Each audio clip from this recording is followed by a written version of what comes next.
नमस्कार प्यारे साथियों, आज हम इस वीडियो में बात करने वाले हैं बिहार बोर्ड ज्योग्राफी का 5 ऐसा प्रश्न जो कि बार बार एग्जाम में पूछे जा रहे हैं और काफ़ी बार एग्जाम में पूछे भी गए हैं।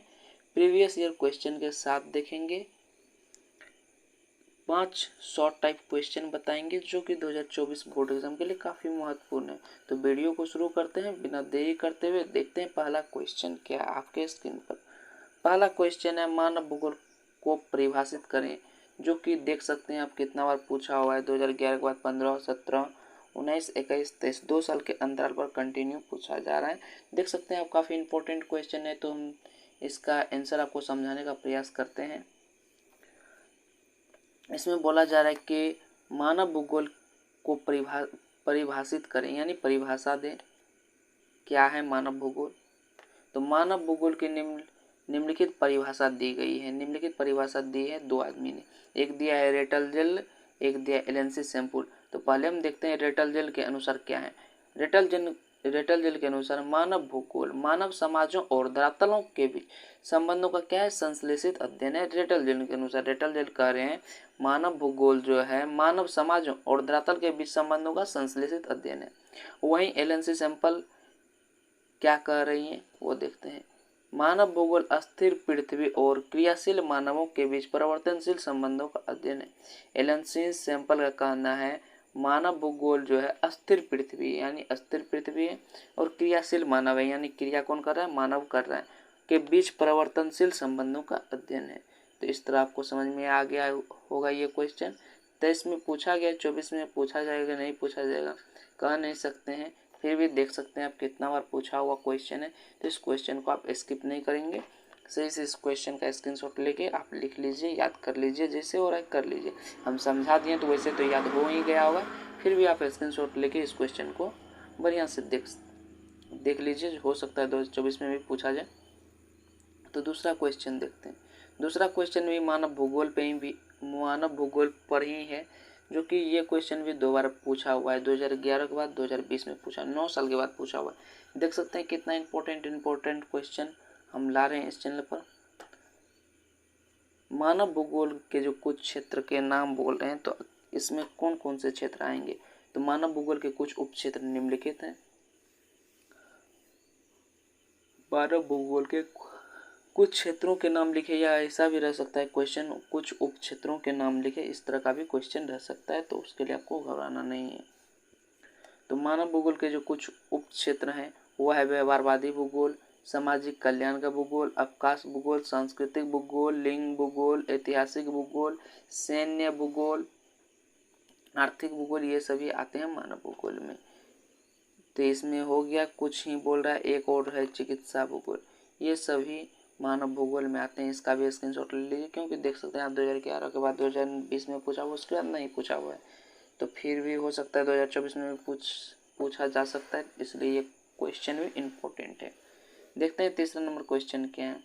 तीसरा नंबर क्वेश्चन है आपके स्क्रीन पर, मानव विकास के 4 प्रमुख घटक क्या हैं, अथवा मानव विकास का 4 स्तंभ कौन से हैं। दोनों क्वेश्चन सेम ही है। इसमें मानव विकास के 4 स्तंभ कौन से हैं, उसमें है मानव विकास के 4 प्रमुख घटक क्या हैं।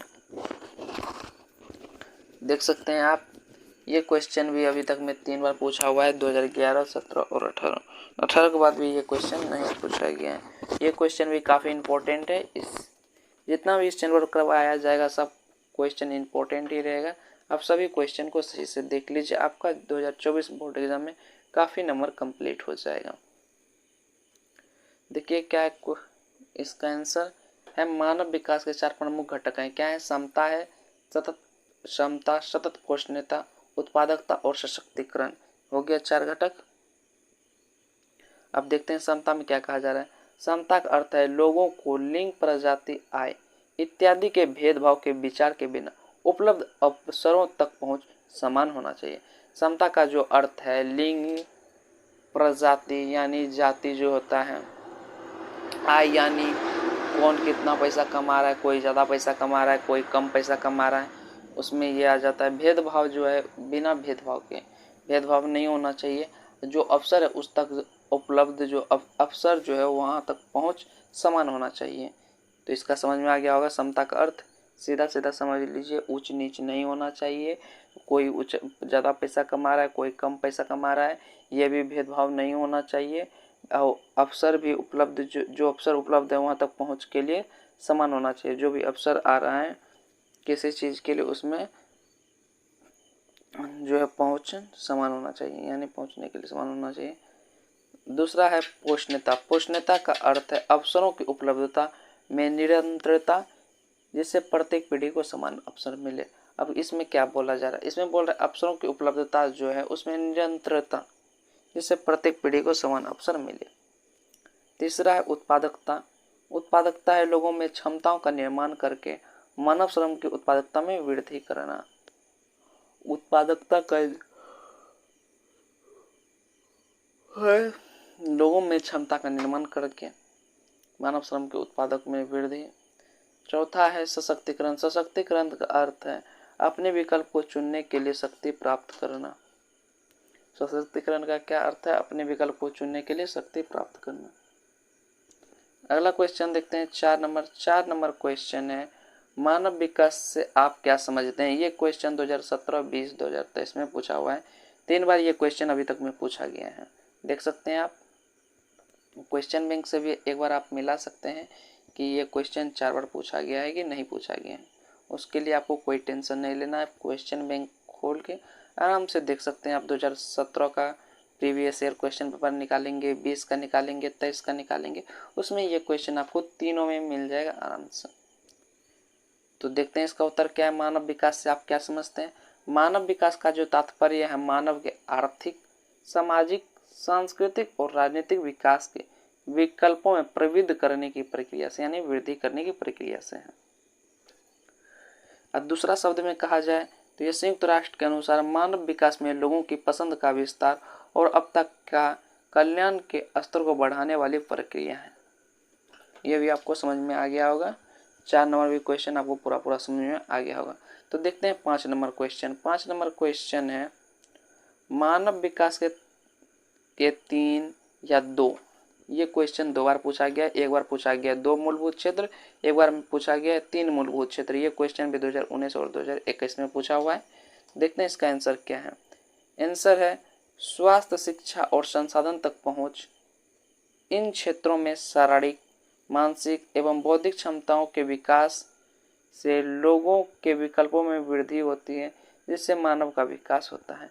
स्वास्थ्य, शिक्षा, संसाधन तक पहुंच, इन क्षेत्रों शारीरिक और मानसिक बौद्धिक क्षमताओं के विकास से लोगों के विकल्पों में वृद्धि होती है, जिससे मानव का विकास होता है। अब स्वस्थ जीवन का क्या अर्थ है। स्वस्थ जीवन का अर्थ है किसी देश के लोग अच्छा जीवन व्यतीत कर रहे हैं। स्वस्थ जीवन तथा शिक्षा मानव विकास के लिए आधारभूत क्षेत्र है। संसाधन तक पहुंच का मतलब है क्रय शक्ति का होना, यानी क्रय शक्ति मतलब यानी रुपया का होना, कोई वह क्रय शक्ति खरीदने की क्षमता होना। तो ये कोई, इसका भी आंसर आपको समझ में आ गया होगा। तो जैसा कि हम आपको बताए थे कि इस वीडियो में 5 शॉर्ट टाइप क्वेश्चन डिस्कस करेंगे जो कि बार बार पूछा हुआ है। तो आप देख सकते हैं कितना बार पूछा हुआ सब क्वेश्चन है। अगर आपको वीडियो अच्छा लगा है तो लाइक कर सकते हैं, सब्सक्राइब कर सकते हैं, क्योंकि हम इसी तरह के चैप्टर वाइज तो नहीं, इम्पोर्टेंट सब्जेक्टिव यानी short type question, long type question भी जल्द आ रहा है आपके चैनल पर पावर ऑफ आर्ट्स पर। तो उसके लिए आपको कोई टेंशन नहीं लेना है। चैप्टर वाइज तो ऑब्जेक्टिव आपको मिल ही रहा है। उसके बाद लॉन्ग टाइप भी हम जल्द ला रहे हैं, उसके बाद निबंध और भी लाएंगे जल्द ही। इसी तरह के शॉर्ट टाइप और लॉन्ग टाइप हम क्वेश्चन इस चैनल पर प्रोवाइड करेंगे, आपको जल्द से जल्द प्रोवाइड करेंगे। इसके लिए आपको कोई टेंशन नहीं लेना है। अगर आपको वीडियो अच्छा लगा है तो लाइक कीजिए, सब्सक्राइब कीजिए, कमेंट कीजिए। अगर कोई डाउट रहता है तो अपने दोस्तों के साथ भी शेयर कर दीजिए, ताकि पावर ऑफ आर्ट्स का लाभ आपके दोस्त लोग भी उठा सके फ्री में, क्योंकि यहाँ कोई प्राइस नहीं लगता है। तो मिलते हैं अगले वीडियो में इसी तरह के important objective and subjective video के साथ। धन्यवाद प्यारे साथियों, धन्यवाद। मिलते हैं अगली वीडियो में।